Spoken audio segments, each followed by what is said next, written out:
Just a handful of months ago, everyone involved was so terrified of Henry Davis being behind the plate that he wouldn't be put back there even when it was like a 10-run, 12-run blowout. Good morning to you. Good Wednesday morning. I'm Dejan Kovacevic of DK Pittsburgh Sports, and this is Daily Shot of Pirates. It comes your way bright and early every weekday if you're into football and or hockey. I also offer daily shots of Steelers and Penguins in the same place that you found this. It's really funny when you think about it, but Davis could go from being a borderline pariah at his natural position to the everyday starter. I mean, really, that's what we're talking about here. Andy Rodriguez's injury and his resultant surgery will force him to miss all of the 2024 season. That leaves in the fold Henry and Jason DeLay. There's going to be other catchers brought into camp. I wouldn't pay too much attention to the names that are involved, including the minor leaguers that are already in the mix, because you're talking about two catchers still. And Henry's going to be the main guy. Now, Henry's been working. Henry's been spending time at the Driveline facility up in Washington State, where almost everybody seems to go now as a Major League Baseball player, particularly the younger ones. It's almost like a pilgrimage. Everyone wants to learn all the deep, intricate secrets that they've been missing out on within their own team's instruction, which I suppose is another commentary for another day. But Henry went up there and felt like he learned a lot, expressed some of that over the weekend at Pirates Fest, and had this to say that I found particularly striking about what it is that's his goal, that's his focus between now and the middle of February when pitchers and catchers report to Bradenton.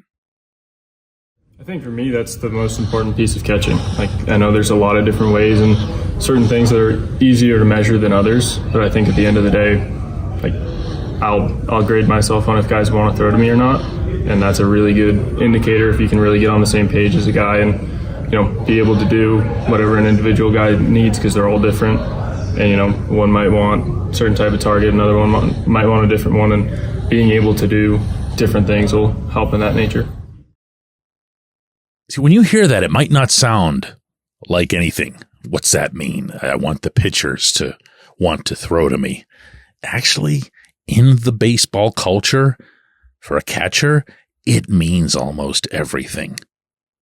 Don't think for a split second, for example, that it didn't work its way all the way around the Pittsburgh clubhouse, that Mitch Keller only wanted to throw to DeLay and not to Rodriguez.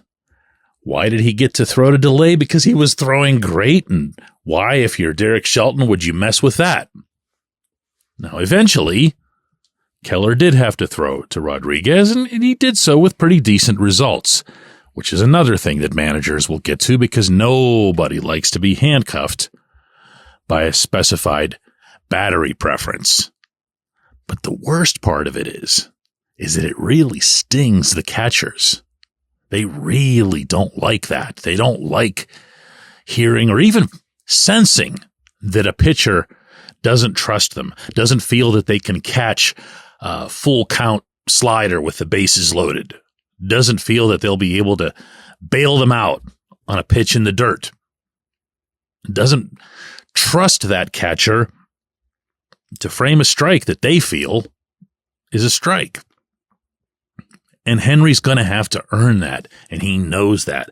And for that to be his answer reminds me, and should remind you as well, that he has always seen himself as a catcher first and foremost. And on top of that, he has always been the type to outwork and outcompete everyone around him. That's his nature. That's what I've learned about him, both from observing him and speaking with him over these few months this summer, but also from getting to know people who've been aware of this for many years. He is a special kid. He has what should become a special bat in the majors. 1-1 overall. You would think that's something that not even the Pirates could screw up. But if he can become that and catch, well, two things would be true. One is that he'd be a really, really massively valuable player to this franchise for years to come. And two is that, wow, will he have made a dramatic 180-degree swing. When we come back, J1Q. This portion of Daily Shot of Pirates is brought to you by our friends at North Shore Tavern. That's directly across Federal Street from PNC Park. It's home of Steak on a Stone, an eating experience, underscoring the word experience. The steak is brought to you partially cooked on an 800-degree stone, and you do the rest. It's a ton of fun, it's a great meal, and it's a baseball atmosphere like no other in Pittsburgh. North Shore Tavern, right across Federal Street from PNC Park. Your front door, your car, your bike, your computer, your gun. Safety is a habit. Every day you lock and secure your home and everything you want to keep safe. Gun safety and responsible storage are no different and the best way to help prevent accidents, misuse, and theft. If you have a firearm, own it, respect it, and secure it. Visit ProjectChildSafe.org. Brought to you by the National Shooting Sports Foundation and the Bureau of Justice Assistance.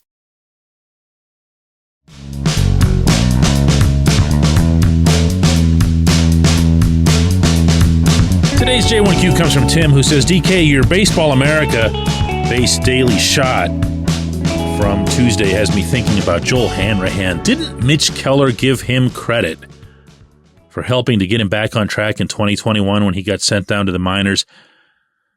And Hanrahan proceeded to win the Pirates Minor League Coach of the Year award, only to move on following the season. Was this a case of not being fully on board with the organization's plan, potentially undermining Oscar Marin? Similar to John Nunnally with Ke'Bryan Hayes, why can't this team embrace the positive development stories when they happen rather than showing these coaches the door?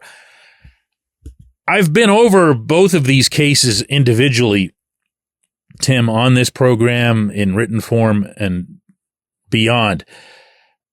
But it doesn't hurt to connect things when they look like they might be connected, and that's clearly what you're trying to do there. There might be one, and there might not be one. What you suggest there about, undermining Marin, or in Hayes' case, undermining Andy Haynes, I don't know. I don't have enough evidence to support things in one direction or the other. For example, with the Hayes and Nunnally thing, what I was told about by one side was 100% different than what I heard from the other.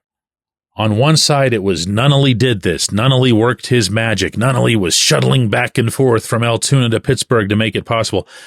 And from another side, I heard it was just a handful of texts. Okay, so I don't know which to believe because I'd have no way of sorting that out, nor the time nor the inclination to do so. But where Hanrahan was concerned, that was a little bit different. I don't think anybody would dispute that Joel wanted to be promoted. Joel wanted to be part of the major league staff. And this is one of those things that I talk to you guys about a lot. Anytime there's a coaching vacancy, this applies to every sport, by the way. What fans will always bring up, not just first, but all the way through the process, is so-and-so former player that they really liked. Well, there's a problem with this. Former players, while they are still players, are making a ton of money, with few exceptions. And they would have to go from a ton of money, traveling first class, staying in all the best hotels, eating all the best meals, to not that, to making whatever a minor league pitching coach makes, and to traveling however it is that the rest of the minor league operation travels. And while that might seem cute and fun, and this really takes me back to my roots for a little while. For most of these guys, it doesn't last. I honestly don't feel like Joel wanted to be part of the minor league system. Joel wanted to show everybody what he could do and then get promoted. Now, should he have been promoted? Different issue. I also don't have that volume of information. But to take this, and remember that you're hearing this from somebody who is as bitterly critical of both Marine and Haynes as anybody could possibly be. I don't see that there's a link there. I don't see that there's some sort of negative trend that's in play. I do know, and I can substantiate, that in modern baseball organizational structures, and the Pirates are absolutely no exception to this, they do not like renegade instruction. They do not like someone going off their own personal experience. What they want is someone following the plan, following the formula, following each and every instruction to the point of fearing that they'll be fired for not following even one of them. And from what I understand, under Ben Cherington, that's gotten even more tight than it was under Neil Huntington and Kyle Stark. So I hope that at least attempts to address the question that you asked. I appreciate it. I appreciate everybody listening to Daily Shot of Pirates, and we're going to do another one of these tomorrow.